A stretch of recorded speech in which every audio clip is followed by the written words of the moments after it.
Thank you very much for coming tonight.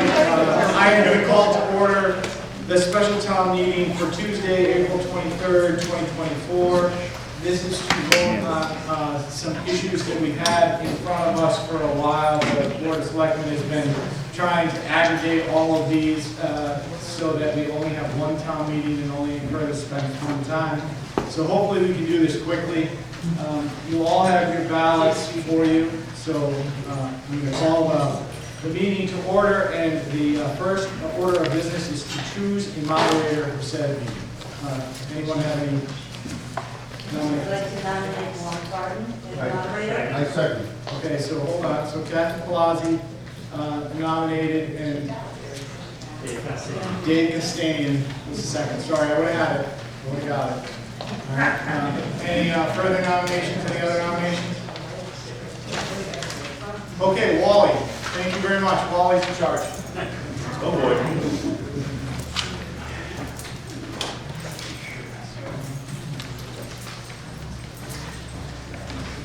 I'm only in charge for a couple minutes. I'm going to turn it over to somebody else quickly. A little explanation. We have items 1 through 5 that are the town meeting.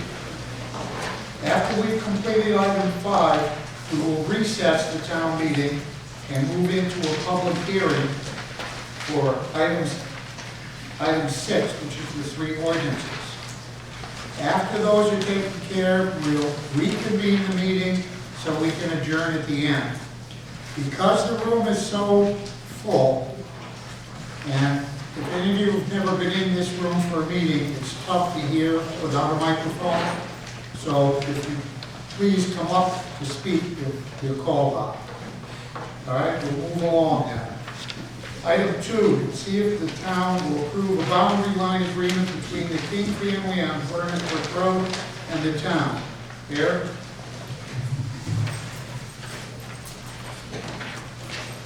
All right, folks, first of all, it's nice to see everybody here. I think this is probably the biggest turnout I've seen at a town meeting in many years, so that's actually very encouraging as far as I'm concerned.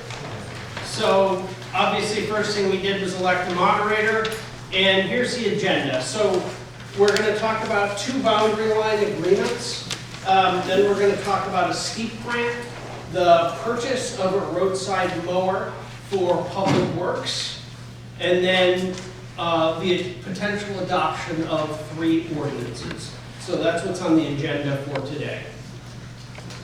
So lot line adjustments. Some of you, many of you don't know, but when a surveyor surveys a property, there's a standard that they reach called an A2 survey, which indicates that they have reasonable knowledge of where the actual boundaries are in a property. When they are unable to reach that standard, they either do not produce the survey or the boundary has to be agreed upon by both property owners. So that's what's going to happen for a couple of things. So the town would like to reach boundary agreements with neighboring property owners for both the parcel that this is on and the school is on, as well as the property that the transfer station is on. The one that involves this building is pretty minor in scope. The other one is quite a bit larger with greater uncertainty. In both of these cases, these have been referred to the Planning and Zoning Commission as what's called an 8-24 statutory referral. And what that means is anytime the town is doing something such as this, which is a municipal improvement, or buying or selling land, it first goes to the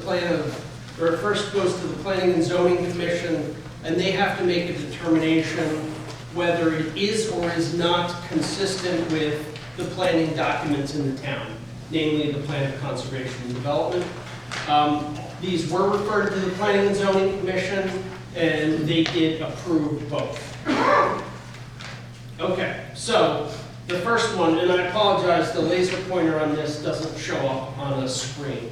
The first is the lot line agreement between the parcel here and the Hawes. The area in orange there is the disagreement, the boundary of disagreement. We're only talking about 0.023 acres that's in disagreement. It does not affect operations in any way. It's well away from the playground. It doesn't have any significant tax implications, but it's significant enough that our surveyor will not certify the property without an agreement in place. And I did also speak to the survey firm that did the original survey and had them review their notes and the survey that occurred previous, and they are not at all unhappy with DSC's conclusion in this case. So that's where we're at with that. If you want to look at the overall property, this is the overall property. You can see, sorry I don't have a very good pointer here, but this is the elementary school right here, this is the upper playground, and this is the difference between the two boundary lines right here from the previous survey and this survey. So that is the first item, and what we're asking for you as the public is to be willing to allow us to sign a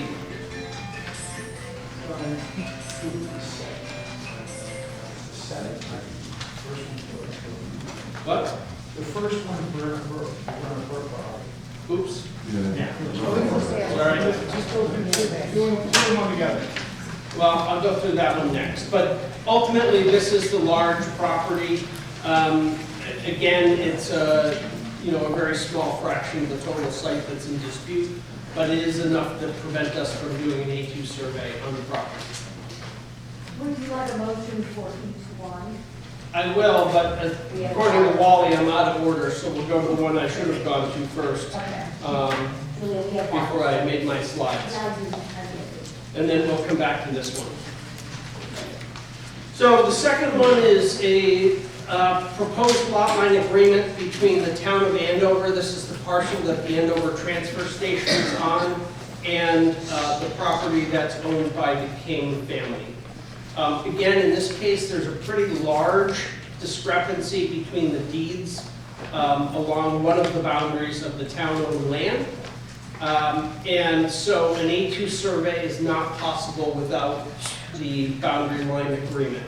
The King family has hired a surveyor and done a fairly extensive resurvey of that property, but their surveyor as well as the town's consulting surveyor both came to the conclusion that this had to be established with the boundary line agreement.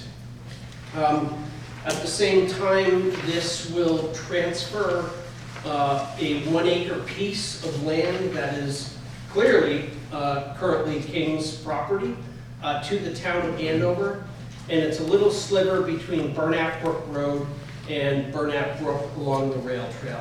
If any of you know that spot where all the rapids are, that's visible from the trail, that's that. So it gives the town control of that parking area and also that lower area down to the river. So this is kind of a lousy, because it's a long boundary, so it doesn't show up real well. But this whole portion right here is the boundary between the town's property and King's property. This portion is well determined, so that's not in dispute. What's in dispute is the point from here to somewhere in there. And so the Board of Selectmen has met with Mr. King, discussed this pretty extensively, and their surveyor, and the agreement that they're bringing forward is to set the boundary there, and then at the same time transfer this piece, which is the piece between the Hop River Rail Trail, the center line of the brook, and this is Burnap Brook Road.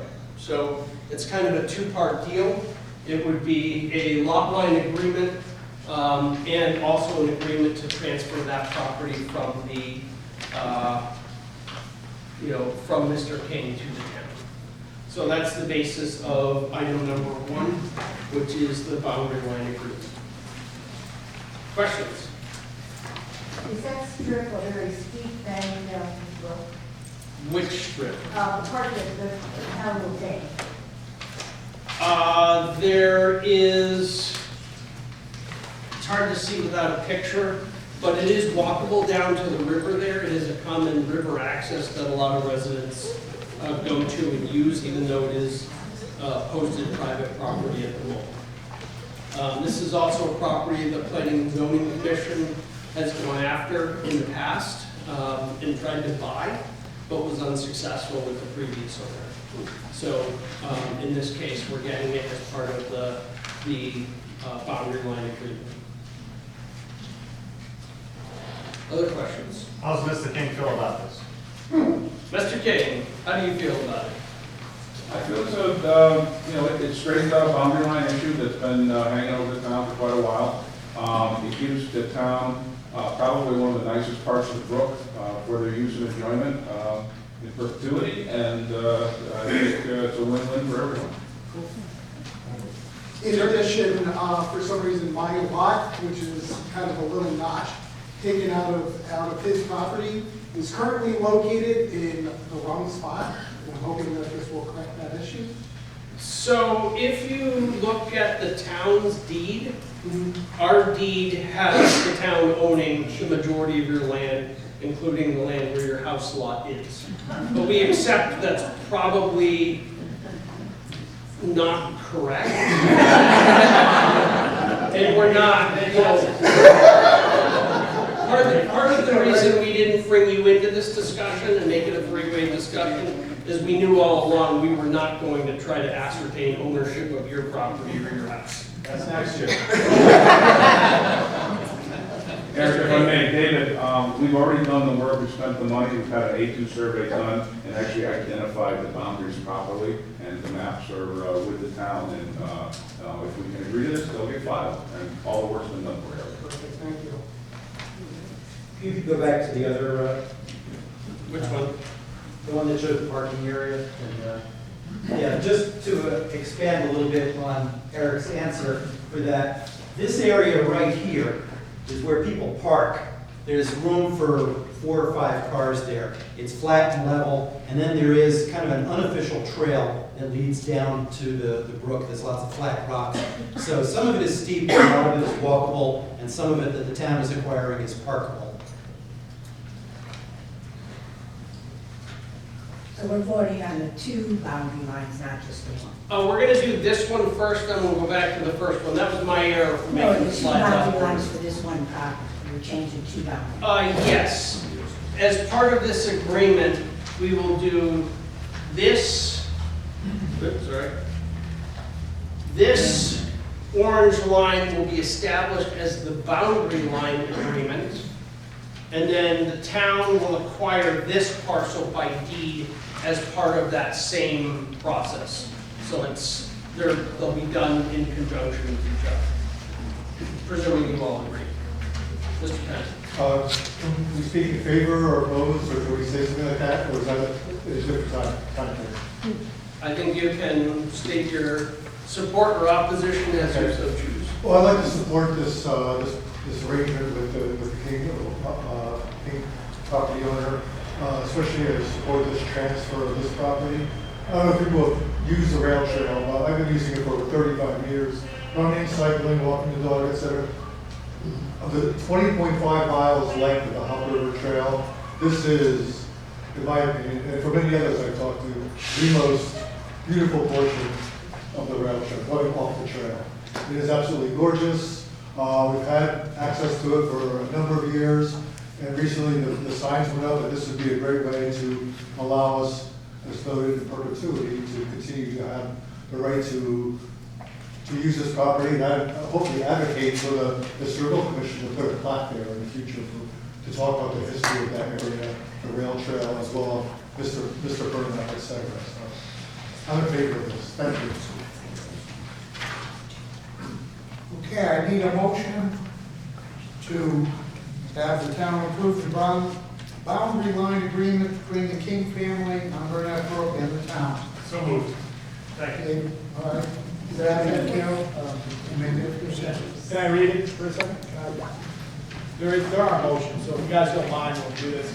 We'll do it, right? So, I move that the town meeting approve the proposed real estate transaction between the town and the King property of 90 Burnett Brook Road, Andover, and authorize the Board of Selectmen and Town Administrators to enter into a boundary line agreement and any other documentation necessary to legally implement the transaction.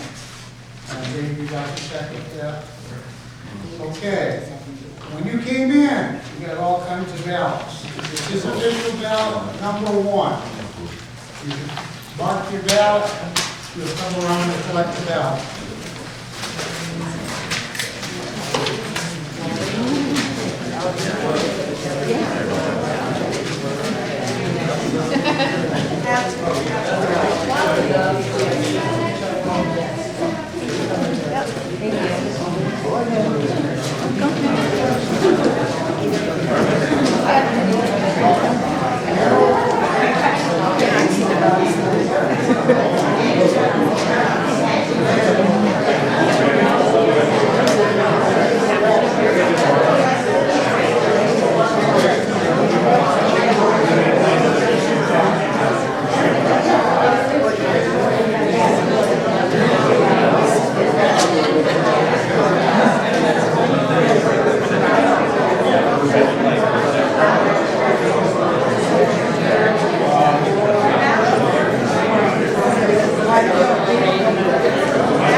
Let's get all the ballots in and then we can go.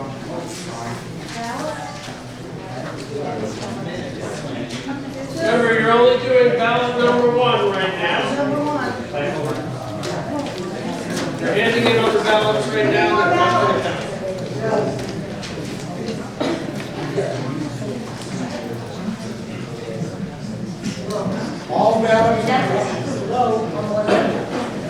All ballots are in. You want to move on to the next one? Everybody's out. Okay, so back to the first one we discussed, and my apologies for being out of order. This is the lot line adjustment between the town property and the Hawes property. And again, we're talking about .02 acres that's in dispute. Mrs. Hawes is in the audience. Kim, are you, you want to talk to that? I don't. What? I am standing up. No, I'm in agreement with this. We don't have a problem. I mean, we get a little bit of extra land. Yep. And my taxes won't go up by much. So I'm in favor. I did make the assessor do the calculation. He said he thought it would cost you $1.52 a year. Does anybody else have any questions regarding this lot line agreement? Okay. If there are no other questions, I move that this town meeting approve the proposed real estate transaction between the town and the Hawes family of School Road, Andover, and authorize the Board of Selectmen and town administrator to enter into a boundary line agreement necessary to implement the transaction. Jerry Cremay, seconded. Okay. Ballot number 2. Fill that out, please.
Okay, so we're tallying number 3. We're going to move on to item number 4.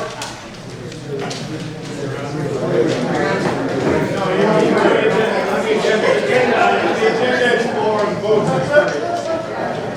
All right. Okay, so one of the funding mechanisms that small towns have through the state is something called STEAP. Stands for Small Town Economic Assistance Program Grant.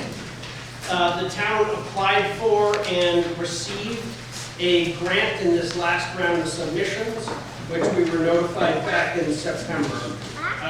We requested the maximum amount we could, which was $500,000. Pretty much all of the STEAP grants now require a town match. So the town is required to put in a minimum of 20% of the total project cost before it will be approved. And to put it in perspective, there were no STEAP grants approved this year where a town didn't cough up at least 20% of the funding. That's just the way the state makes sure the town is really interested in doing the project. So the match will be supplied partly by labor in kind by Public Works, and part of it will be a monetary contribution.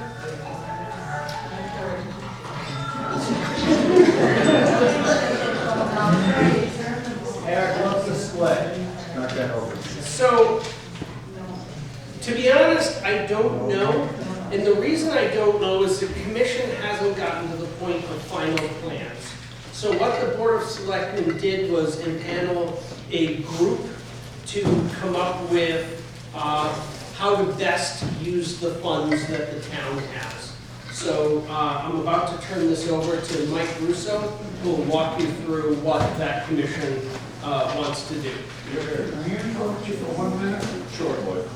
On the boundary line between the Claus family and the town, 75 yes, 0 no. Hey, so one more.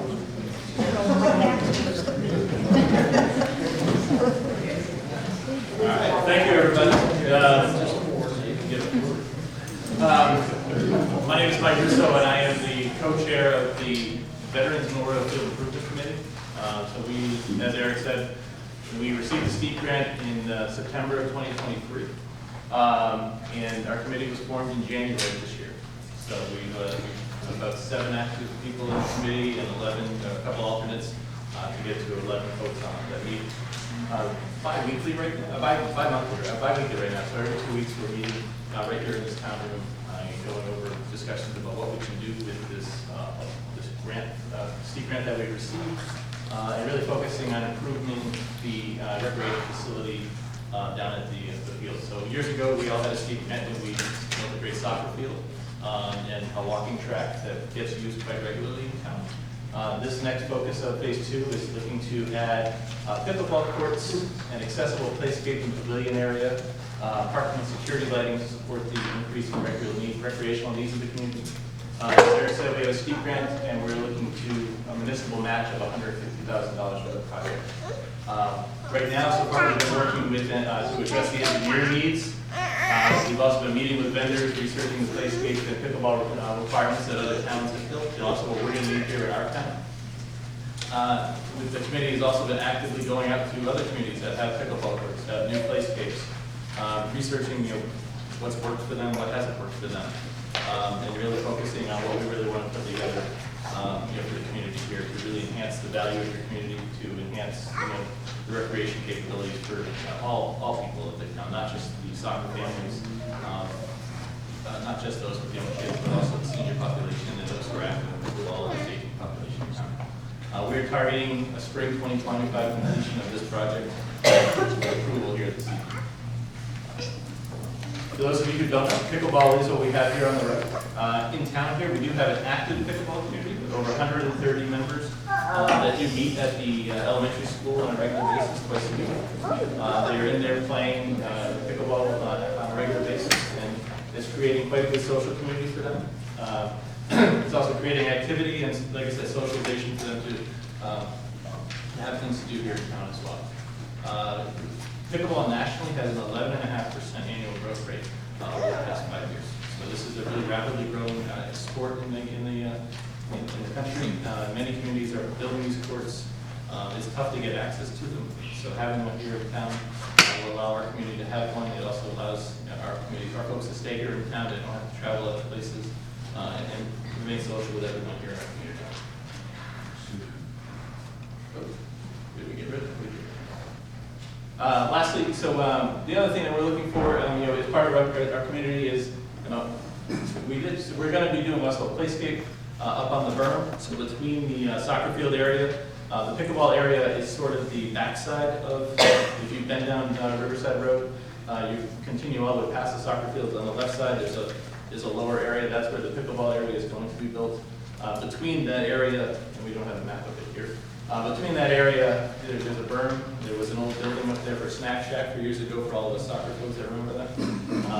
That area is going to be designed with a pavilion area as part of our goal, as well as playscape and fitness equipment that people are taking in as well. So we're looking to, our plan as a committee is we're really looking to make this project be phased and continue to build in these areas so that the recreation areas of the town continue to increase. And as Eric said, sort of connect that area of the community to the rest of the town, as the river trail, the library, and other areas of the town as well. We do look for possible funding, through community involvement. So, looking for people who are going to be down there, looking for some donations, via like QR codes, or also legacy funding if people were looking to donate to the community for playscapes and those types of activities. We would also appreciate it. We'll have those kind of discussions with you as well through our community as well. I think that's all I left. All right. Thank you for the time. Thank you. Good question. As you're going to the engineering side of this, we all know this area floods. Yes. What are we, what are they doing to take that into account, Because we talk about lighting, obviously that needs to be waterproof. Yep. We talk about pickleball courts, is there a way that that can be constructed to be more durable? So that is the first phase of where we are right now. So so at this point of our discussions, our whole process right now has been with the engineering side. In our next committee meeting is we're trying to identify an engineer to work with us, to sort of outline those procedures as well. So it is a main concern of ours. We do know that area floods. Find out who the river walking hard. No, That's a good point. That's a good point, because I watch them every spring after the river goes back down, and they literally take a bucket loader and scoop about a foot of mud back out of the whole walkway in their courts there, pressure wash them off, and back to play. So, and we did the same thing when we were doing the walking track down there. We knew that was in, not only did it flood, but we also knew it was in the floodway. That portion gets a lot of water pressure, rapidly moving water. So what we did is we ensured that that track was built level, or actually maybe even slightly below the surrounding grade, which means you get sand on it, but you don't lose it in a flood or with water. The area where we're talking about building the pickleball courts does not really experience any flood or any moving water. It does flood, there's no question. The last year or so especially, there's been 3 or 4 times. And I think we can assume that seasonally, at least once a year, that pickleball court will be underwater for a period. But that can be designed around, and that can be designed around safety. That hopefully answers that question. Dave? Yeah, can you explain the in-kind funding, so for that match? Sure. So if you think about the project, and we gave the committee a wide range of kind of things on the original wish list and then asked them to refine it. Like for instance, one of the things we're proposing is to put a water line over to the soccer field. Because softball field, sorry. We can't put in-ground sprinklers over there because it's sitting on top of the leaching field for Hop River homes. So you can't, we can't also put a sprinkler system in. We can sprinkle it from above, and we can also keep the infield area wet. which I've been told is important for some reason. I'm not a baseball person.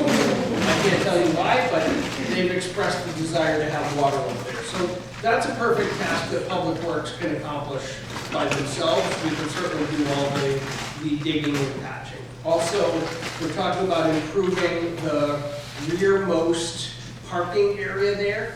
And again, boxing that out and getting that ready to pave, that's a perfect Public Works task. They're more than capable of doing a good job of that. So we would look at doing that in kind. We also have the ability to do some of the trenching for the electrical. There's no reason we have to sub that out. So that's another task we would consider Public Works. So, but once we get the final engineering plans, we'll be able to better allocate what we can do in-house and what we would have to sub out and pay for.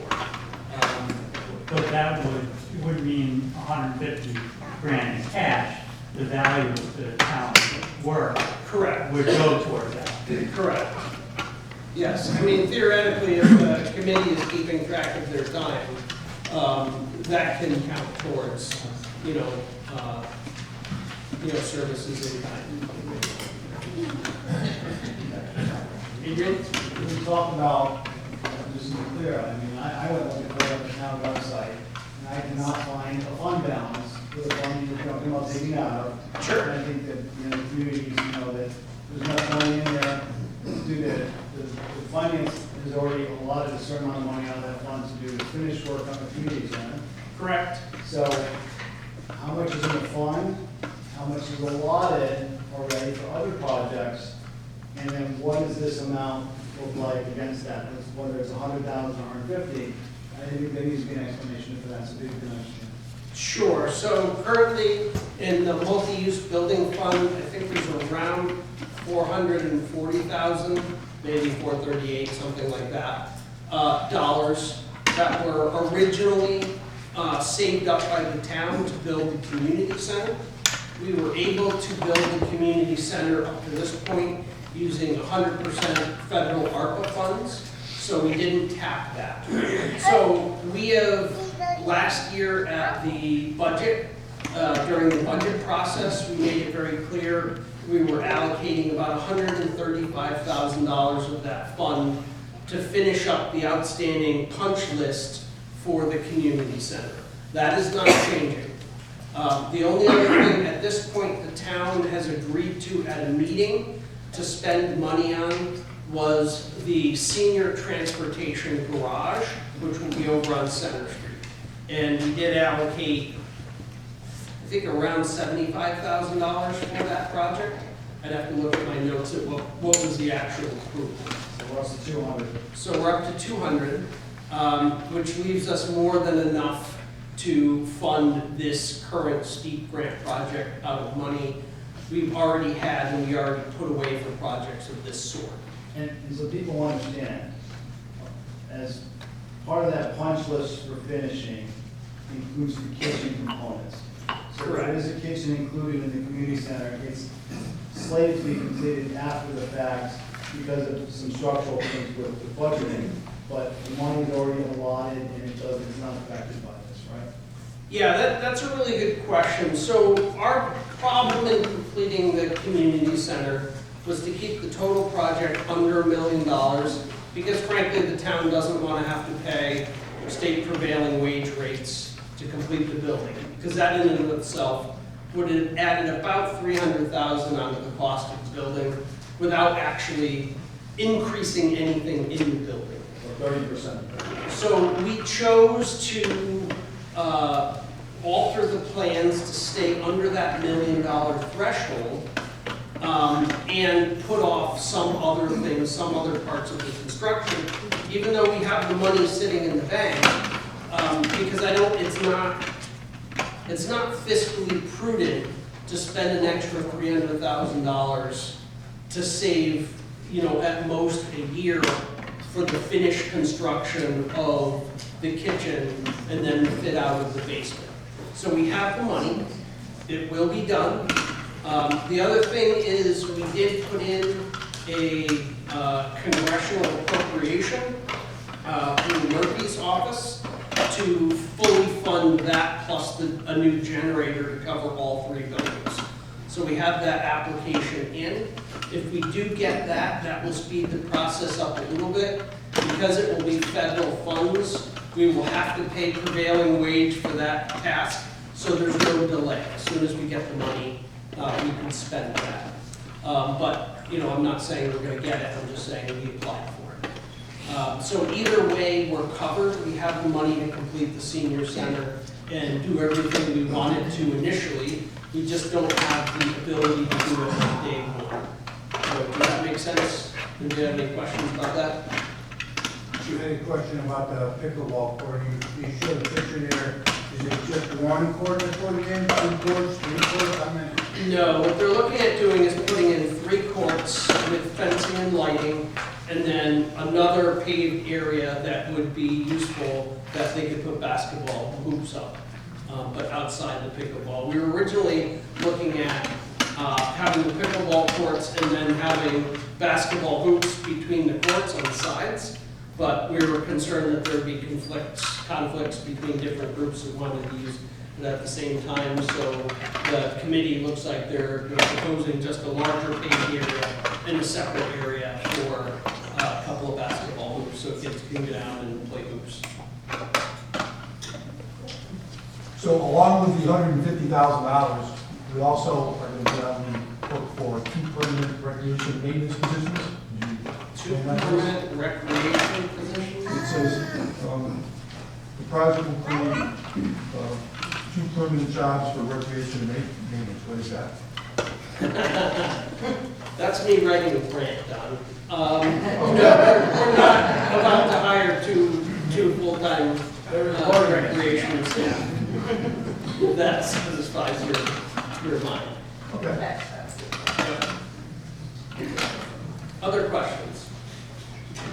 Comments or concerns? Steve?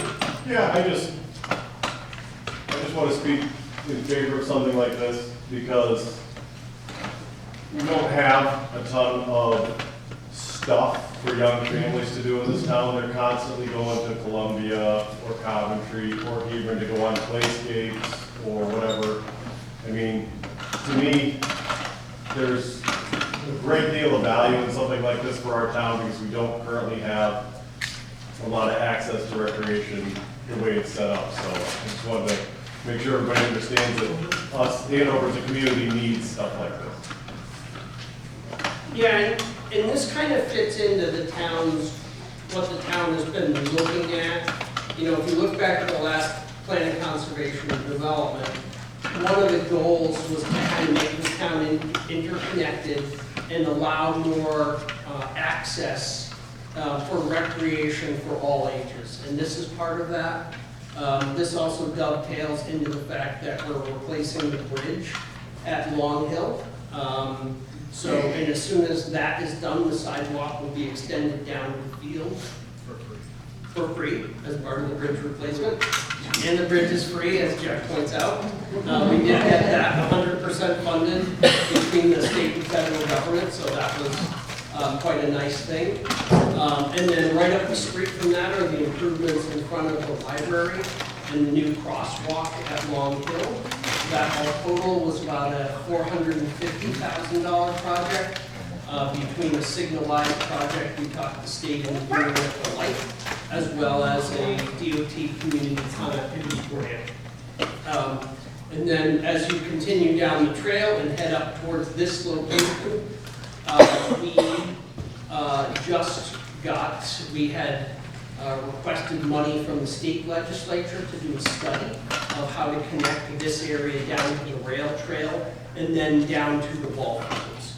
So we got $100,000 last year from a state legislative appropriation. We hired a firm, had a public meeting, and submitted what's called the lots of plan. And yesterday I was at the Capital Regional Council Transportation meeting where that grant was accepted. So that is a $2.85 million grant to do the walkable bike road connection.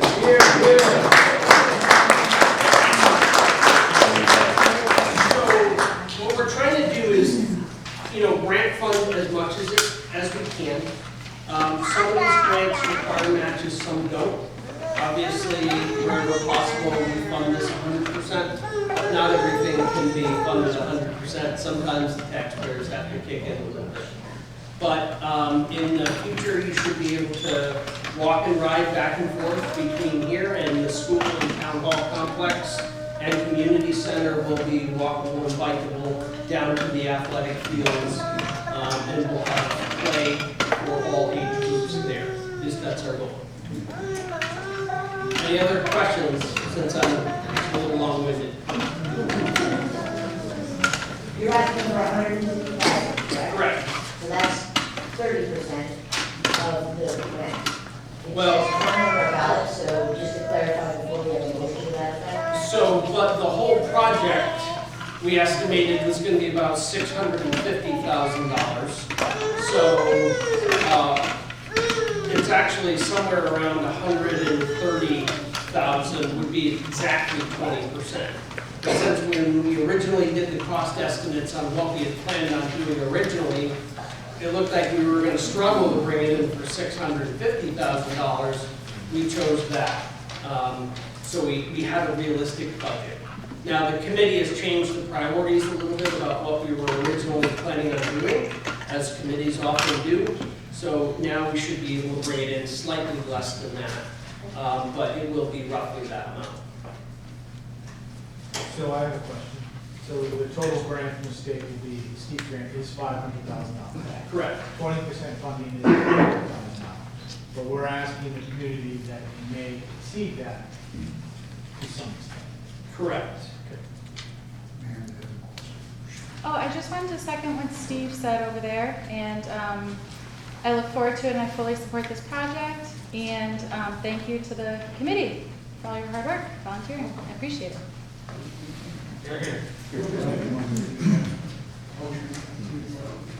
Sure.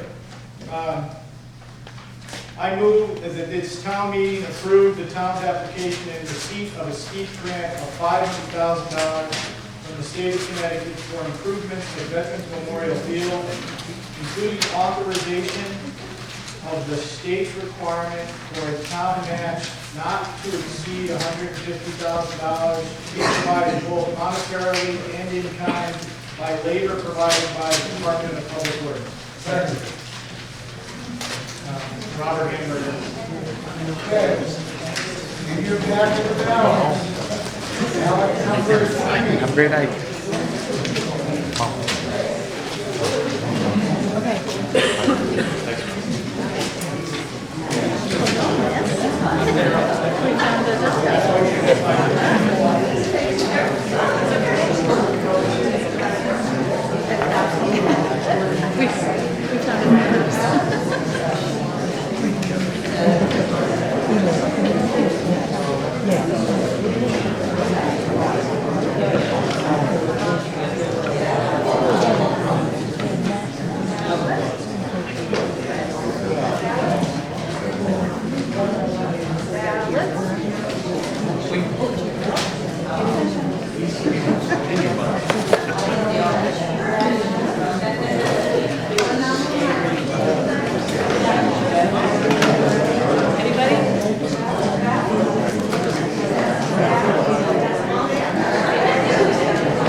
Move on to item 5.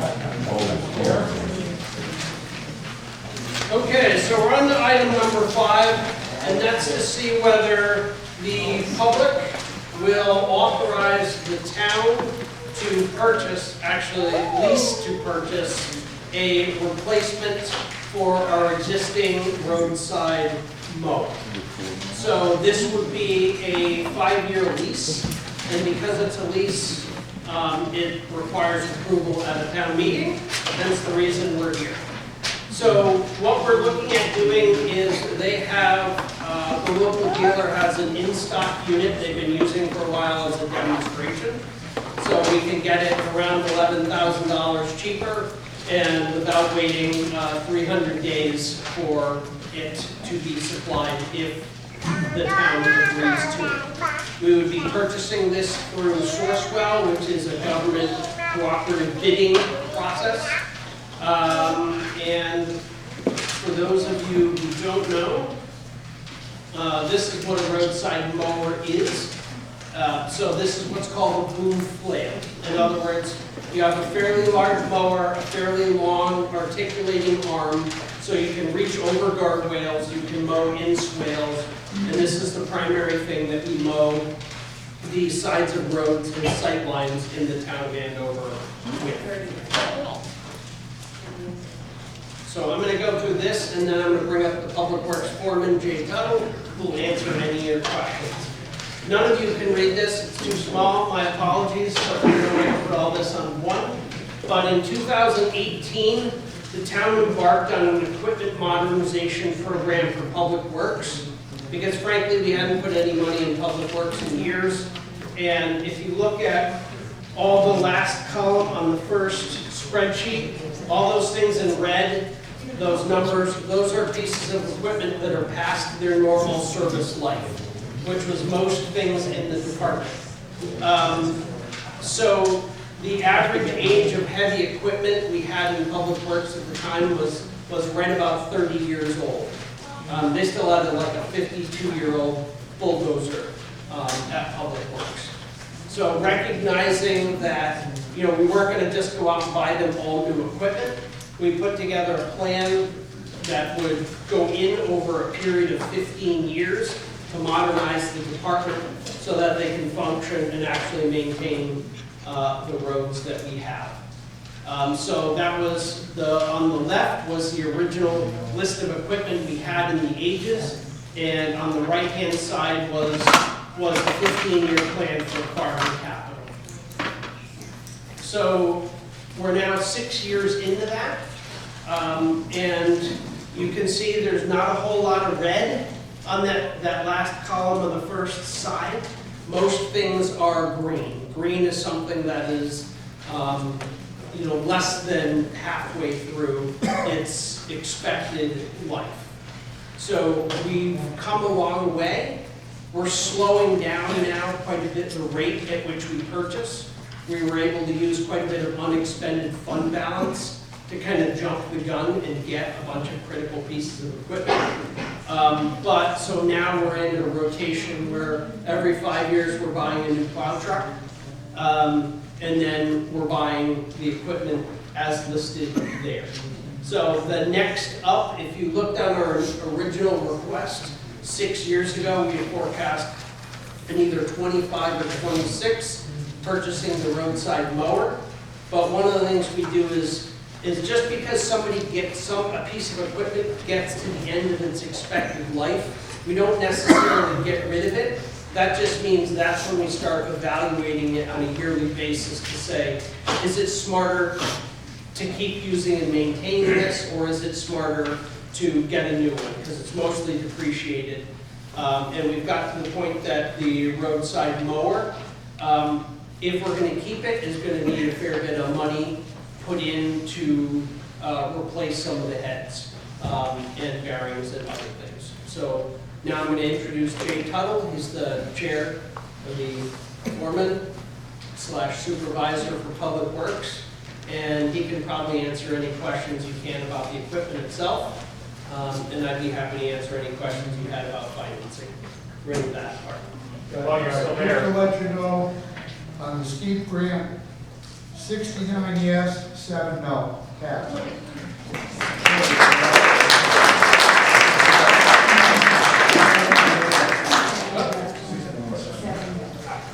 I was going to ask while you're still there, about finance. If this is part of, a 15-year plan, why wasn't it in the budget? Why is it in the special meeting? So, two things.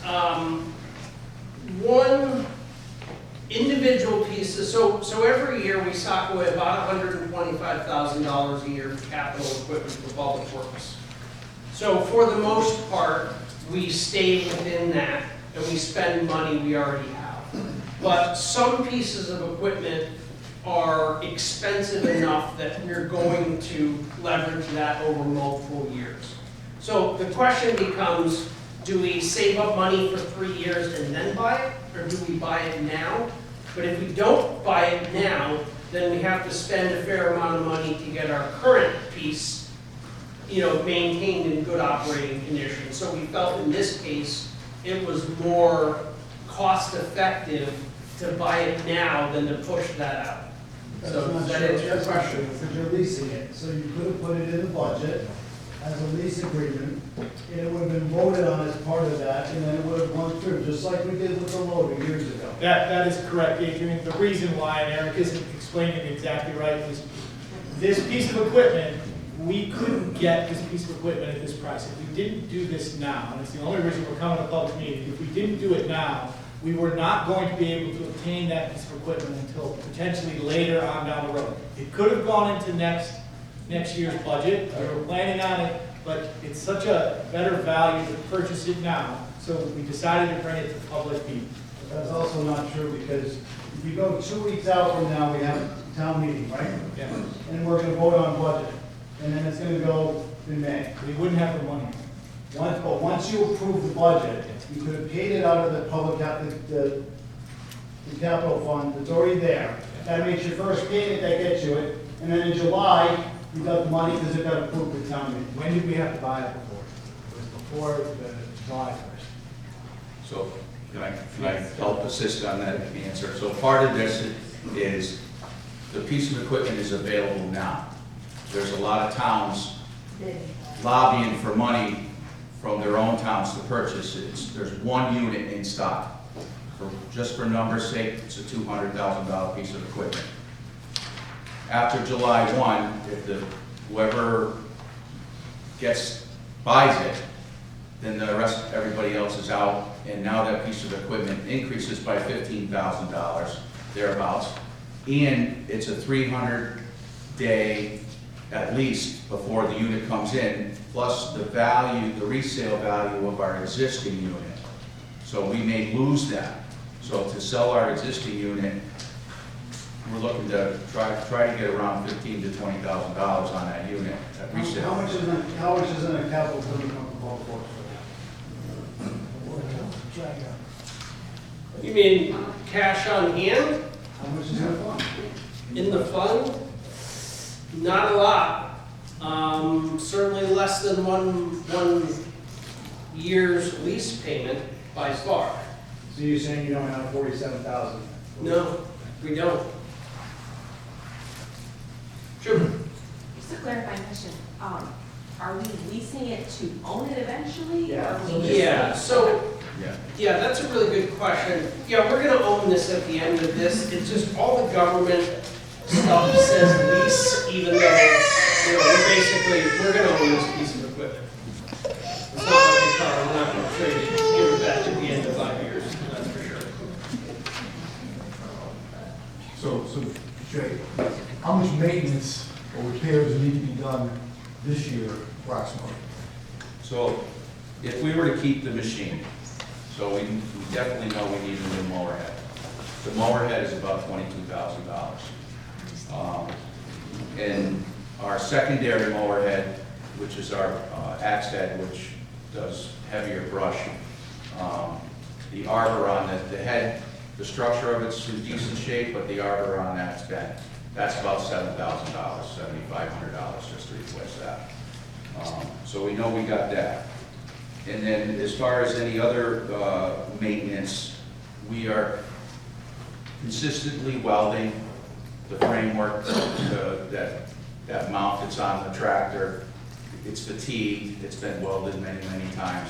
So in any given year, we're spending about 3 weeks downtime for repairs, and it could be, hydraulic hose or a few days of welding because something broke. The pins and bushings on the boom have been stressed, so we're going beyond the weld points, putting in more gussets and things like that. We got pins on the shelf when stuff like that goes. We have a couple of pinch points that that it just goes. just because it's so stressed and things are kind of twisted. So to replace the mower unit on that existing tractor is almost $95,000. You just said it was 20. Mower head, not the boom, not the structure that is mounted to the tractor. The whole, if we were to replace the whole mower assembly that's on the tractor, the hydraulics, we've got a hydraulic pump that's noisy, that could go anytime. Sent it out to be tested last year. It came back okay, but there's still some, it's 23-year-old tractor. And so we're buying time. How many hours are on the tractor? 4,000 hours on the tractor. Is that a lot for? That is nothing on a tractor, you're correct. But when that tractor is in operation mode, you drive from point A to point B. As soon as you turn it on, it's full throttle. There's no, it doesn't run in between. It doesn't run easy. It's full RPMs. And those hydraulics are running through there. And it's just a lot of fatigue. 23-year-olds, when we're having a hard time finding parts, you know, we're starting to experience that too. We all know heavy equipment increases year to year. I have a tractor. I mean, if you look at a Kubota, last year it was like probably $5,000 less than what it is this year. So I get the whole increase of value, right? Another thing is how many times that tractor is out of service and not being able to brush mow the brush around the highways or the streets where the deer hide out because of a maintenance issue, right? Our downtime is about 3 weeks due to repairs. So it's 3 weeks where you get a deer And then we try to play catch up in between, you know, jobs and whatnot. So the piece of equipment we see outside of town hall, that's our. That's what it looks like. Yeah. I mean, are these pieces of equipment stored inside? Yes. They are. Yeah. He's got a lot of muscle. Yeah. But the tractor itself, if you look, if you ever see any other towns for that year tractor, you know, it's in pretty decent shape. Looks, but it's got hours on it, and it's fatigued, and we do our best to keep up, you know, the guys do a great job keeping up on it. Grease it every day. It's just, you know, you got how many pounds hanging out there on a frame just hovering over stone walls, stumps, you know, when things are green and keeping things beat back. So everything is safe for pedestrian traffic and doing our sight lines for the traveling public. There's a reason why they retired submarines in 20 years. Of the material, right? Adrian. I'll be honest, I've been a cheerleader of Public Works. Everyone in this room knows that for years. I fought for you guys to get extra staff, and I fought for you guys to get the right loader, and a lot of other equipment. But I have to say, when it comes to this one, I went up and looked at it. There's 4,000 hours at full throttle on a diesel doesn't matter. It's actually worse to have it idling than it is to have it at full throttle. Second of all, you talk about, you know, reaching over the thing. The unit is designed to reach over. So if you actually go and look at it, there's a big tank on one side that holds all the hydraulic oil. And that is a counterweight setup for the boom going the other way so it doesn't tip. It's designed to help balance it out. I get that, you know, that we want to buy new equipment. But as a town, we've already spent $1 million in that department in the last 5 years. Okay? We got a new excavator. We got a new skid steer. We got a new feeder. We got new trucks. You know, at a certain point, we have to start thinking about things that can go longer. And I totally agree with you. But I have a tractor too, and I grew up on a farm. 4,000 hours is a drop in the bucket. Okay, that's one. Two, you can put a $20,000 head on it. He's already said he's got pins on the shelf. You buy the things you need to maintain it. And listen, I can get a hose literally in 4 hours by driving down to Scotland and picking one up. They'll custom make one for you while you wait. I've gotten one in the middle of the night at midnight when I blew one on my bulldozer. So we're not down for hydraulic lines. If we're down, it's because we maybe need to get a little bit more ahead on the maintenance. And I also would like to point out in this town, we all know this, we plow every year, right? How many storms have we had in the last couple of winters? What did we have, 2 or 3 this year? So the Public Works Department has the time to get ahead on some of this maintenance items in the winter when they're not plowing, but they can't go on to other things because the ground's frozen. So So all I'm asking is that our public works department spend a little bit of time doing some maintenance, upgrade this piece of equipment, instead of dumping 200 and change into it. Listen, I have no problem with giving them new equipment. I've been a cheerleader for the excavator, which has paid for itself, for the skid steer, which will pay for itself. But at a certain point, you have to say, uncle, and here's why we have to say uncle, because we have to talk about budget and not just this year or next year. Look, the reality of life is if none of us have been paying attention, the RAM budget, if it didn't go up at all, 5 years from now is going to require Andover to pay $1 million more than we pay today. Okay, so for reference for us, that's 3+ mills that we're going to need in a 4-year time frame, going into 5, that's going to have to go to RAM. That's 3 mills. And the money we spent here, when we spent talking about $250,000 on a tractor head, that counts. It's good to spend money to fix things we need to, but like you said, if you look at that left-hand column, there's not a raw red anymore, okay? You know, maybe I'm just a farmer's kid, and I think that you maintain your stuff and you take care of it, but you go up and look at that tractor. I did before I walked in here. I hobbled my little butt over there and I looked at it, and it looks pretty darn good, okay? If they've been taking care of it, let's take care of it a little more, but a little bit. I mean, really, it's not something that we're using 24/7, 365. It has a very specific purpose. We use it for that. Let's keep using it for that. I'm not saying don't fix it. I'm saying you get an allotment every year for capital expenditure, correct? So spend a little bit of your capital expenditure on a new head. Maybe you fix the boom, right? But maybe we don't spend this much this year. That's all I'm saying. Thanks. Kathy? I say strike while the iron's hot, get the machine, you got a deal on it. Don't repair a 23-year-old machine that needs how much money, we don't know. I personally don't want the roads not to be plowed, or mowed for 3 weeks because it's down, because it probably will break this year. All the parts that you need for it, to spend $30,000, $40,000 that you're speaking of, is a waste of money. Get the new machine. How many hours a week or month do you use this mower? So, in the summertime, well, let me ask my counterpart, Rich, how many months out of the year that you're running that machine? I'm gonna put you on the hot seat, Rich. Okay, well, during the summer, I come in and it's my 8-hour-a-day job. Send me out to mow during the summertime. So we're basically during the spring, later on in the spring, then we got sweeping and we got some other maintenance things that we try to get going. But as soon as the grass, the vegetation starts growing, we try to do a 1 pass around the whole town.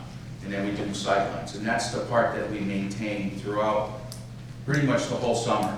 And So how much time does that take? it's You go around town. all summer long. He's in that machine all summer long. And then if we have a project where we need him to drive a truck, you know, if we're doing drainage, I might pull him out for a week or so, but we're all summer long. And in the wintertime, the Adrian's, you know, if there's no snow on the ground, that's when we're doing our beat backs. Because the vegetation growth is such that we don't always see our hazards, the stumps, the stones, you know, we try to stay on top of things.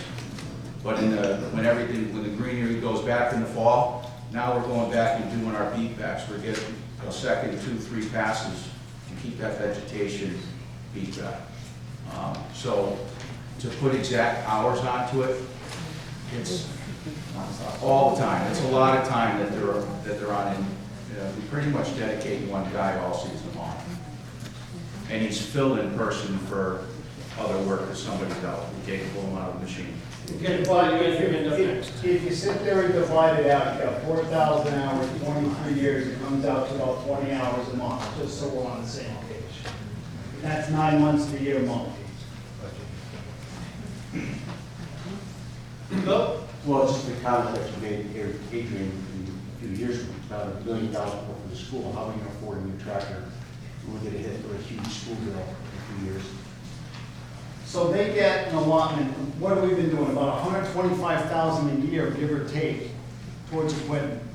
We pretty much replaced everything but the kitchen sink over there, okay? So we got this mower left, and we've got maybe some attachments to the Steiner. If you look at the buy list, the other things that are coming up, we'll slot into. The same thing we do like the fire department, right? So when we bought a new fire truck and when we bought new trucks here, when we do a lease, as one lease expires, that lease doesn't go away, we just put the money towards a new one. What we did is what's called structural budgeting. So like for the fire department, we know we're gonna need another truck in another X number of years. So we try to structure the lease so it expires about the time the next one's due.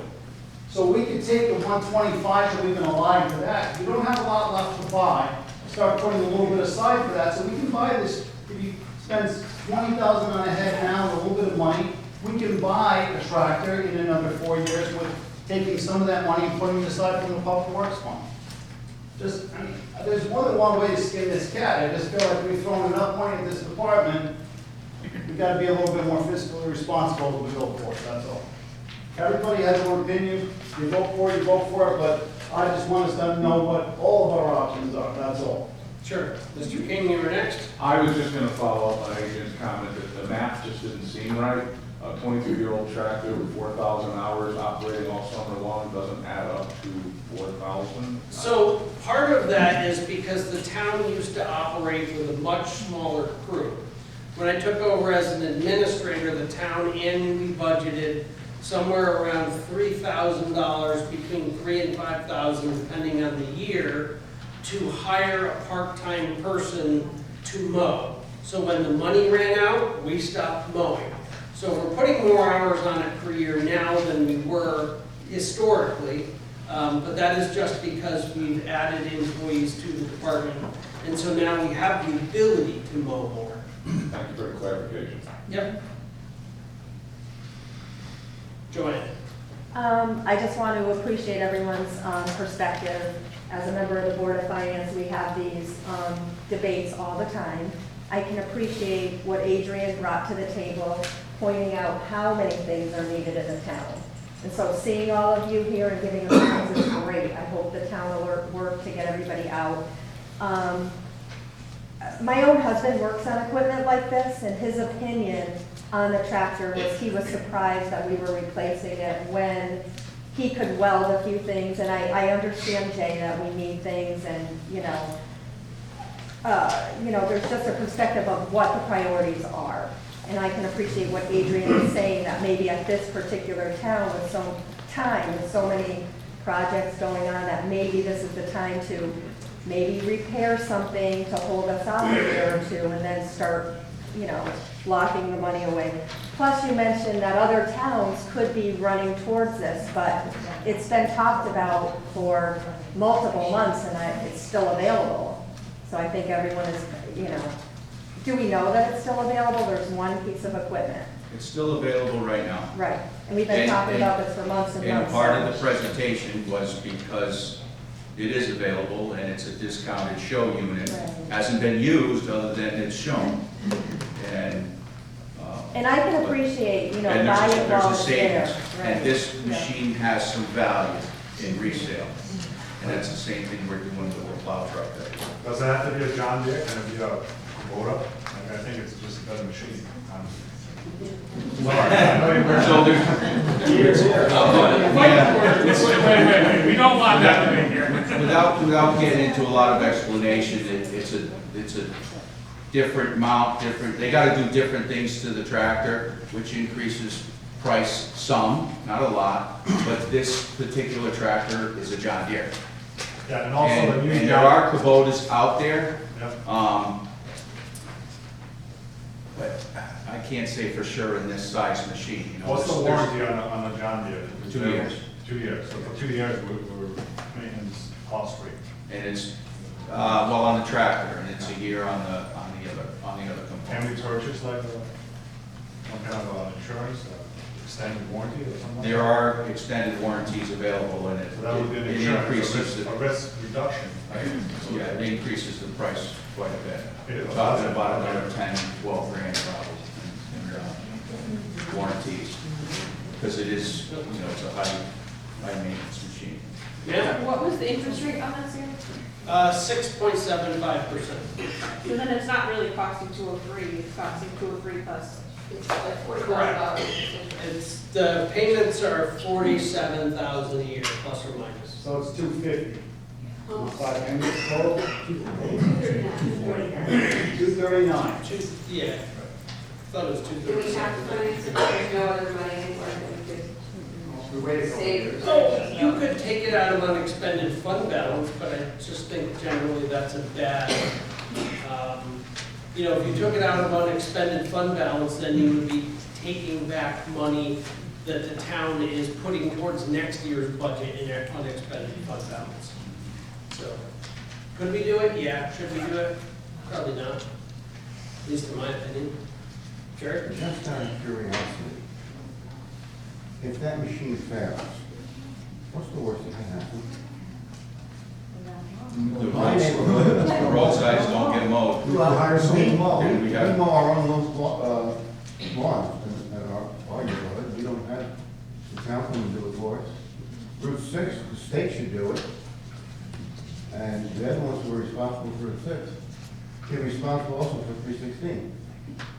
When I call Coventry, because I can't see going from Silver Street out east on 44, I can't see. And I call the town of Coventry and they say, that's the state of Connecticut's job, we don't do that. I'm trying to think about how many roads do we have where we really need to do this. So we have a lot of roads, to your neighborhood, everybody, and there's several other neighborhoods that have, the grass is right out to the street and people mow their mowing right out, Tom's right away, right out to the edge of the road. And it's very much appreciated because all we do is we pass on by. But, around the corner, now we've got the woods right there, nobody's mowing there, so we've got whatever the vegetation is, we've got invasives, we got autumn olive, all kinds of things that start to grow out into the road, so it's a hazard to not only the traveling public, but your pedestrians, your bikers, your walkers, and I look at it this way, it's a safety thing. So if you got your traffic going back and forth two ways, now you've got your walkers and your bikers and people with their little kids. If there's no place for them to escape, if it's just left to grow and all this stuff comes out of the road, and you can see some areas where either the grass, because we can only mow so high or so low. Sometimes it'll grow out into the road a little bit, come out over the curb, and then we'll try to clean things up in the edging. But if we don't maintain that, then everything gets overwhelmed. And to speak to sight lines, so the state does not do our sight lines. Our road meets their road, we're supposed to do that state.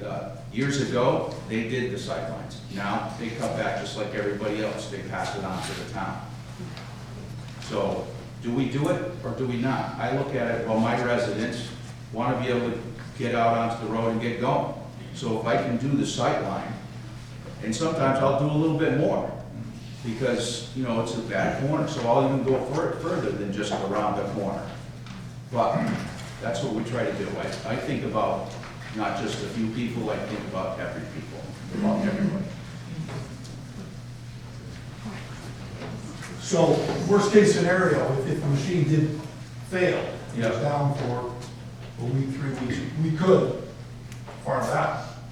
To who? To who? You can rent the machine, you can rent the machine with a foam mower on it. You So can we did it also, before. you can also rent the head that goes on the mini excavator, and we have them do the primary sight ones that you need to, they make a fell head for that. You're right, and then you're introducing hydraulics from some other machine that could potentially be contaminated, now it's in your machine, so we try not to do those Yeah, I don't mean things. to be rude to you, but you know that we rent equipment, I do it all the time in my construction business, it's not a big deal.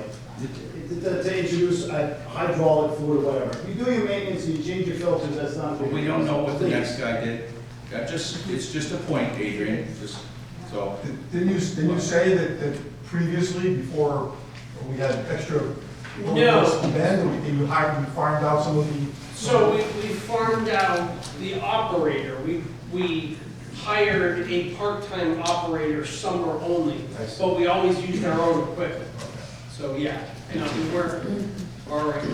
Call the To question. get a rental machine is hard to do. All right.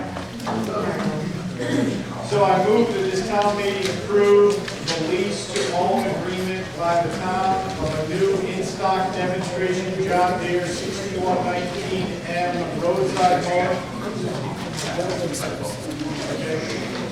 From 6110M roadside mower for the price of approximately $237,500 as requested by the town. There's 203 on the ballot. I understand, but you're gonna go over 203 because your lease price was 47,000. I didn't write it out, so. Okay. Well, I'm gonna tell you, it says $203,000, but as we count, my math tells me it'll cost us $237,500. You can write it on the ballot if you choose, but that's the number. So if we approve it, we're approving it as a meeting at $237,500. So you're clarifying the ballot number. I'm clarifying the ballot. Thank you, sir. And it's okay, yes or no, we're gonna make a decision and move on. All right, let's go. Is there a Oh, who's second? seconding? I'll second. Patty Rose. Okay, ballot number 4, you mark that, Jerry, come up.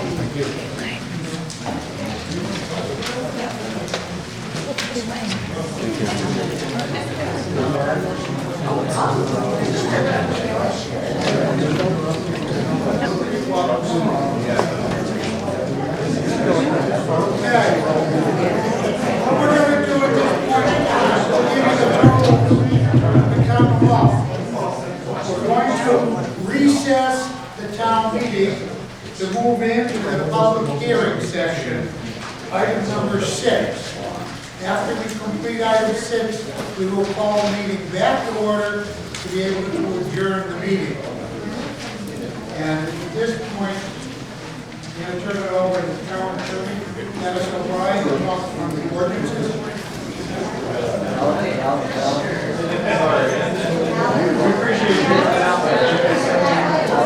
Good evening, everybody. Nice to be in Andover. Always. Anyway, I have drafted 3 ordinances based on my review of the town ordinances and my experience with certain types of enforcement techniques. Please use the mic, unfortunately. He is loud. Not quite enough. Not quite loud enough? I can do better, even at my age. I'm known for that. Thank you. Okay. Anyway, I reviewed the town ordinances, and I found some that I thought needed adjustment based on my experience as a town attorney, and also based on the experience of the town in terms of enforcement of certain town ordinances. For example, zoning, also in terms of excavation of driveways, and there are others that I did not put forward for this meeting because I thought we had enough on the agenda. But you have a lot of town ordinances in town that are old. They call for fines or not. They call for enforcement. But it's very, very hard to enforce a town ordinance without some sort of teeth in the town ordinance. For example, a blight ordinance. Okay, you have a blight ordinance that we passed at a prior town meeting that I attended with a crowd almost as large as this. And we recently were able to recruit somebody, Mark Risley, who's here tonight. Mark, would you please stand up? Okay, he is our town hearing officer, and he has done a wonderful job so far. We had a blight case we handled with Jim Halsey, acting as the blight officer, and we were very successful in the outcome. And Mark Risley was trained by me to serve as a local official simply because enforcing town ordinances, my experience has been in 25 years as a town attorney that filing lawsuits in state court is not the way to go. It's very expensive, takes a lot of time, and can last forever, and it is very, very complicated. For that reason, the state of Connecticut General Assembly, in their wisdom, have passed certain statutes that allow us to enforce ordinances through fines, and it can be done locally, such as we did with the blight ordinance with Jim Halsey and Mark Risley. So I'm proposing to you tonight, for example, a zoning violations ordinance. Okay, when I first started practicing as a town attorney 25 years ago in Ashford, I spent 2 years litigating the zoning violations in state court. I got paid $10,000 to do that. That's about as much as I make for the town of Andover right now, working under a contract. It's a waste of money, it's a waste of time going to court. So I'm suggesting that we pass a zoning violations ordinance that would allow us to fine folks who violate the zoning regulations. The way it works is the zoning agent would give them a notice of violation of the ordinance, of the zoning ordinance. They get the notice of violation, and he has, in which case we have a male zoning official right now, he would have the authority to give that person X number of days to cure the violation. Whatever makes sense. 30 days, 60 days, 90 days. And the violator can even ask for a postponement to give him more time to cure the violation.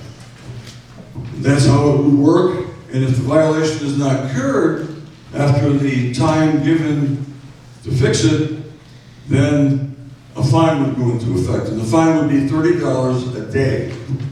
Okay, the zoning statute passed by the legislature allows daily fines of up to $150 a day. Okay, we chose to go with $30 a day. We've done that with the blight ordinance because $30 a day to me is still a lot of money, and it can add up. And we want to make sure that the people of the town are okay with that. I would maybe go into Greenwich and ask for $150 a day fines. Certainly not in my hometown where I grew up in New Britain. But in Andover, I thought $30 was correct. And that's what's being used in Chaplin right now, and it's working quite well. Okay, people will understand that if they violate the zoning ordinance, they can be fined. And the fines will be enforced, and it gives people an incentive to follow the rules. Now, I brought this item before the zoning commission, and we discussed it at some length, and the zoning commission unanimously approved the violations ordinance that I drafted. It's based on the Chaplin ordinance that I put into place 10 years ago, and it works. And if we do this, if we pass this, we'll have the option of either going to court, as they have done in the past, or we can use the violations ordinance and not have to go to court. We go through a hearing process where people get a right to go to a hearing and claim that the allegation that they have violated the ordinance is not correct. Okay, and the hearing officer, and maybe Mark Risley, again, would have the authority to make a decision in the case. Here on the local level, it's a system that's run by local folks, and it doesn't rely on court. There is an opportunity for somebody who's not satisfied at the local level to go to court. But in all the experiences I've had in Mansfield especially, only one case has ever gone to court. And that process that they follow is over quickly. It doesn't take years like it can take if you go and ask for an injunction, fines, and penalties in Superior Court. So I'm offering you the zoning violations ordinance as an alternative, just another way to enforce the zoning code in the town of Andover, and I think it will work quite well if you pass it. Are there any questions? Yes? You levy fines, and the people who are in violation approve a balancing on the town. What do you do if they decide not to pay? Put a lien on their property. That's how we did, that's what we did in that one blight case. I won't discuss that in any great length, but that's what we do. And if you can lien real estate, sooner or later, you may not get paid right away, but you'll get paid. And don't forget, Jerry, the purpose of this is not to fix the town budget. You're not going to make money on this to any great extent. You won't waste money going to court, but you're not going to make money. It's not intended to make money. It's intended to get folks to follow the rules. That's what it's all about. And in fact, when the word gets out that this is happening, people are more inclined to follow the rules. Yes, sir. It sounds like an administrative paper tiger to me in some respects. Do you have any examples from Chaplin and or Mansfield insofar as how many, if you will, violations occurred prior to the ordinance being passed, and how many violations / hearings occurred post-passing? Are you saying that if there's a violation that's ongoing right now, and we were to pass the ordinance, could we apply this ordinance to that violation? I'm just looking for some real-life examples from these other towns that you say you've been involved with, that prior to them passing the ordinance, they realized that there was an issue with violations occurring, but short of going to court, they passed this ordinance. Now they have a hearing officer, there's a hearing process that's established. How many of those instances actually were, if you will, alleviated or solved? Very few of them have gone to finality. Usually there's compliance, and that's the way it works. It's a very great, and Chaplin has worked really well in terms of compliance. We haven't had a single hearing yet. We've almost came close to scheduling hearings, but we got compliance, and that's what we want. We want compliance. We're not interested in bankrupting anybody or taking, turning them upside down and taking all their money. We just want people to follow the rules. And the way things are now, with a lot of town ordinances, not just zoning, it's very, very hard to enforce them because you don't have any way to enforce them. Yes? Do you have a process right now where you would inform these people before it actually gets to that level?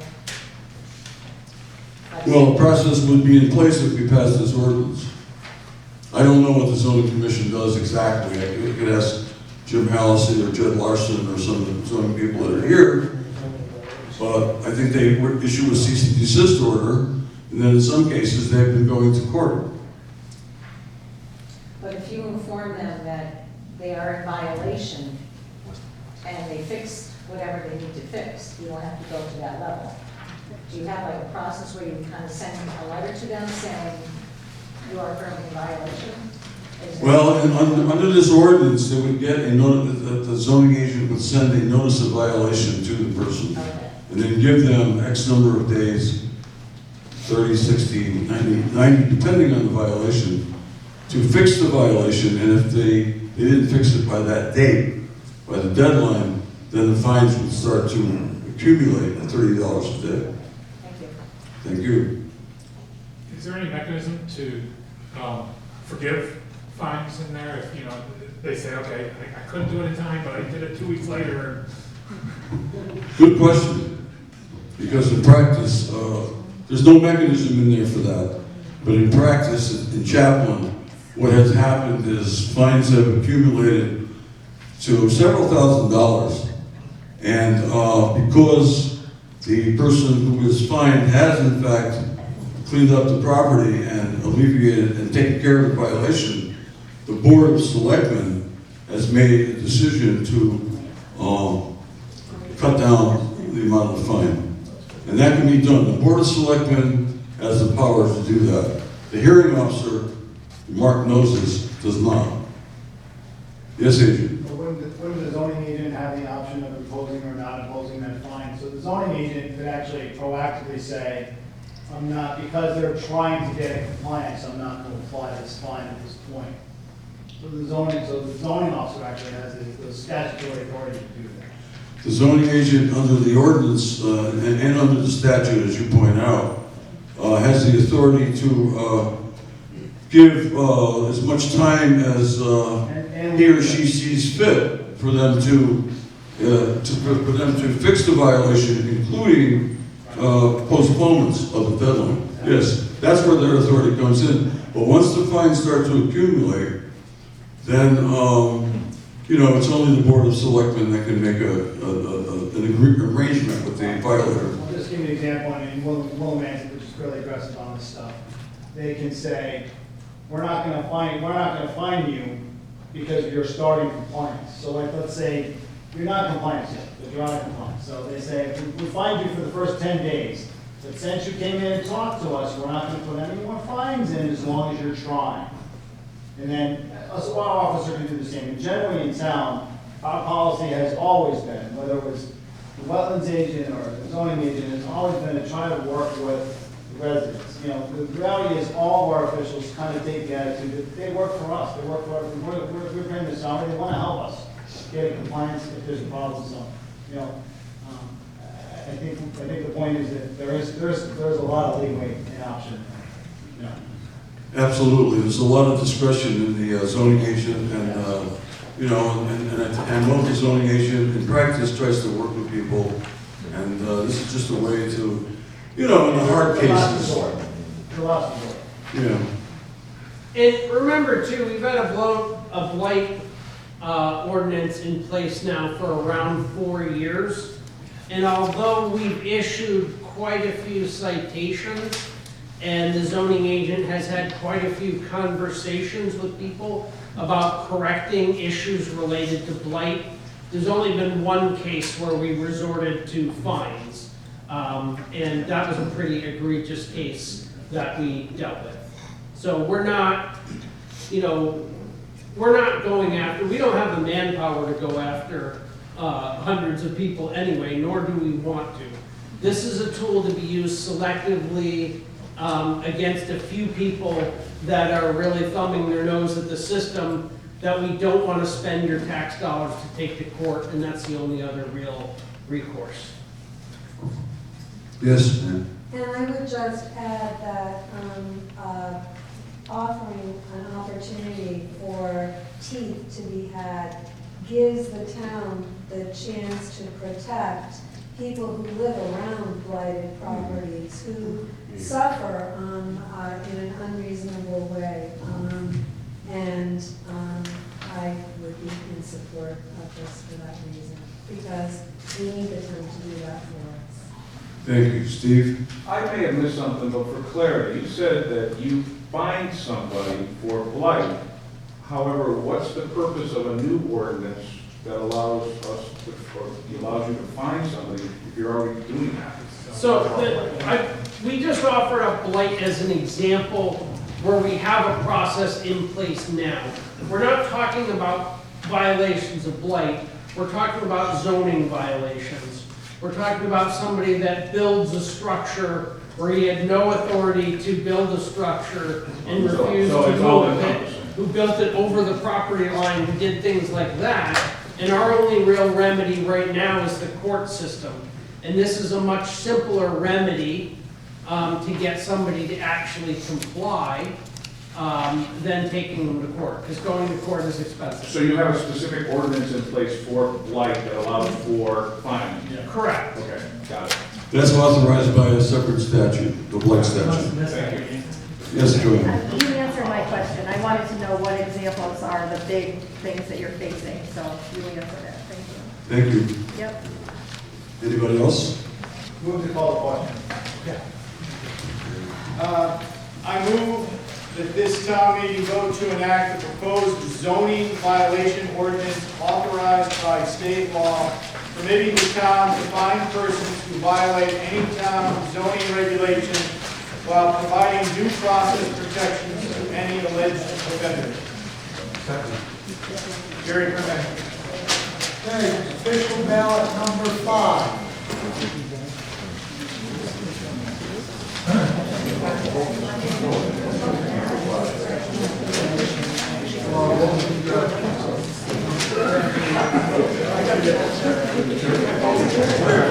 The chair has been called.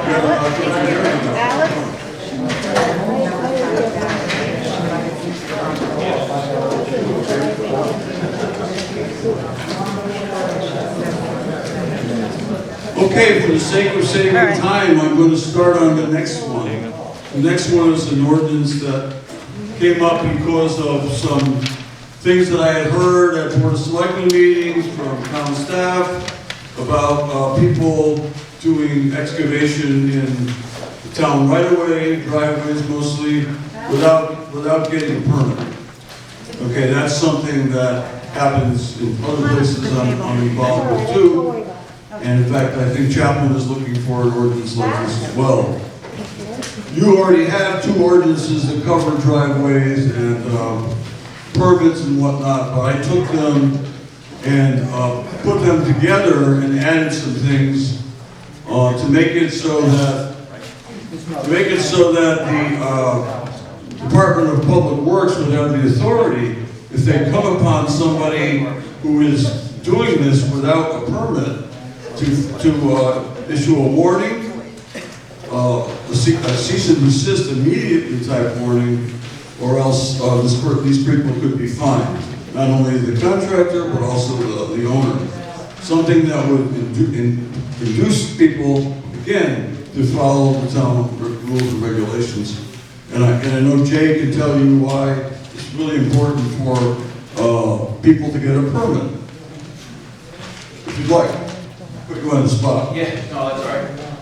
And many times we find contractors working for our residents in particular driveways, where a resident will hire a driveway company to come in and take their driveway, do an apron, do whatever they need to do, and or whatever the resident's asking them to do. And they don't come in and get a permit to work within our right of way. Either put in the proper apron, they're going so many feet in, does it need a pipe, are the thickness correct, you know, and just for us to make sure that it's built correctly, to protect not only the resident. Many times they come in on the weekends, end of the day, and, you know, you drive by and there's no driveway, without any oversight from us. So, I think that's pretty much it, and I think what we're trying to do is to prevent people from doing this excavating work in the town right away without getting a permit, without filing a plan in the town, and this kind of fine cannot be assessed every day. But there is a state statute that allows fines of up to $250 for individual violations of town ordinances. A one-time shot. Okay, but there are several items that have to be done in order for somebody to legally do the excavation in the town right away, and the ordinance allows us to fine an individual owner and contractor for every violation of every element of that process. And hopefully when the Department of Public Works discovers something like this, a violation, they can issue a written warning and people will stop and file a plan, get a permit, and then proceed. So this is another way to try to get people to comply with town ordinances and do what they're supposed to do when it comes to excavating in the town right of way along the roadway. Any questions? Yes. I just wanted to say thank you to Jay. I was in a situation like that with a contractor, and he was very instrumental in helping the contractor, helping me out with the contractor. So he's doing a great job. Thank you for that. Yes. Do we have a town right-of-way definition? How wide? I think it's based on the center of the road. Yeah, rule of thumb first is 25 feet from the center line of the road. And then, 50 feet. yeah, but it also depends on property lines. You know, the maps are not always correct, well, I should say the GIS maps that I look at generally may not be correct. I have to go and, you know, if it really gets finite, then I gotta do a lot of research. But first rule of thumb is 25 feet from the center line, and typically I go, try to stay 15 feet from the road edge, you know, 10 to 15 feet. Then you got a stone wall. You know, the stone wall could be close to the wall, a little away from the road, so there's a lot of variations to that. And we just try to kind of keep it simple, and we discuss that with our residents. All of the newer roads have a 50-foot right-of-way. A lot of the older and historic roads do not have exactly a 50-foot right-of-way. So in some cases, we have to do a bunch of investigation to figure out what the right-of-way is on each road. Yeah, I think in the old days, they did it in terms of rods, correct? Stone wall. Stone walls, whatever, but in any event. Okay, any other, yes? I just have a question. If you have an existing paved driveway, you just want to replace the old pipe underneath it, do you have to get a permit from the town or we have an existing driveway? Yes, you should. Yeah. Yeah, I think maybe when publicity gets out about how you passed this ordinance unanimously, I'm hoping, that people will say, oh, gee, that's right. We should be doing it that way. Everybody should be getting a permit, and maybe we won't have a need to enforce it at all. Thank you. Jerry? Talking about driveways, are there any other things that, like mailboxes or electric wires or? Utilities is an issue. We have issues with utility companies with their underground. They're not putting them in deep enough, and we hit them, you know, and they try to say it's our fault, and it's not my fault because we didn't install it right. We have underground utilities. Yeah. Well, there should be a minimum 18-inch. Your electric service is pretty much, it should be always right, but it's the, you know, like the cable companies or the phone companies that install the underground, sometimes they leave it right on top of the ground and we suck it up with a roadside mower, and there's another few hours of, you know, so. I'll stop now. Okay, we got any other questions? Okay. I move that this town meeting vote to enact a proposed ordinance authorized by state law permitting the town to fine contractors and property owners who excavate the town right of way without seeking or obtaining a permit from the town or posting the required bond, while providing due process protections to any alleged offender. Gentlemen, your name, sir? Ray Kaufman. Ray Kaufman. Rick, sorry, Rick. Official ballot, High ceiling. Okay. number 6. And for your information, the first ordinance passed 57 to 6. First ordinance. Zoning violation. They talk to the bar until we go back to the town meeting. Grab me when I come back. Well, this meeting was scheduled to end at 9 o'clock. I didn't think it was going to happen. I didn't think it was going to happen. I can tell you all about my experiences in a little bit. Anyway, there's one more ordinance left, and it's the easy one. This is a real easy one. It's an ordinance that allows the Commission on the Aging to create and appoint alternate members. They've come to the Board of Selectmen asking for that authority. There's no legal reason why they shouldn't have it. I actually drafted it in the form of a minor ordinance that could be passed by the Board of Selectmen, but because we were so close to this town meeting coming up, we decided to let the town meeting vote on it. It's a simple ordinance that allows the Commission on Aging to create alternate positions and to fill those positions themselves. Yes, sir. Is there a minimum age for those positions, or can anybody? I know I would be eligible if I were living in town. By the way, I'm eligible, so. Everyone turned in their ballots for the last vote? Yeah, any other questions on the Commission on Aging? No? Okay. I move that this town meeting vote to enact a proposed ordinance authorizing the creation and filling of alternate positions on the Commission on Aging by the Commission on Aging. Kathy Palazzi. You're not old enough for that statement, Dave.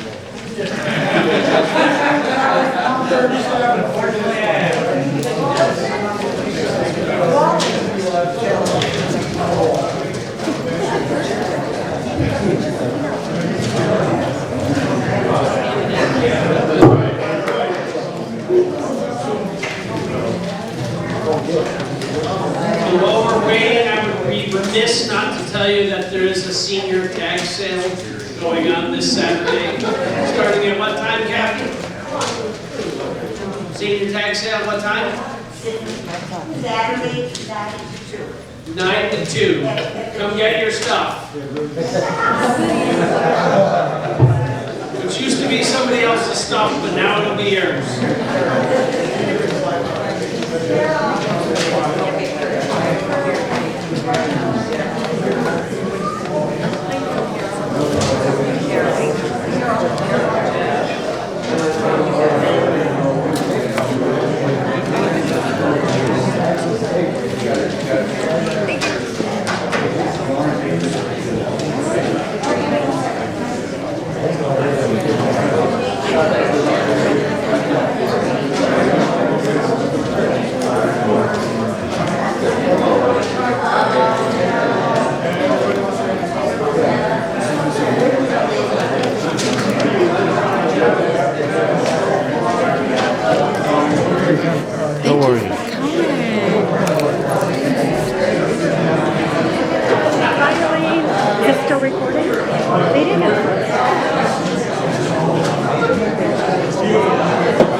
public hearing to a close and go back into the town meeting if there is no objection. No objection. Therefore, I can announce that the tractor purchase was approved, 42 yes, 34 no. A motion to adjourn is now in order. Motion to adjourn.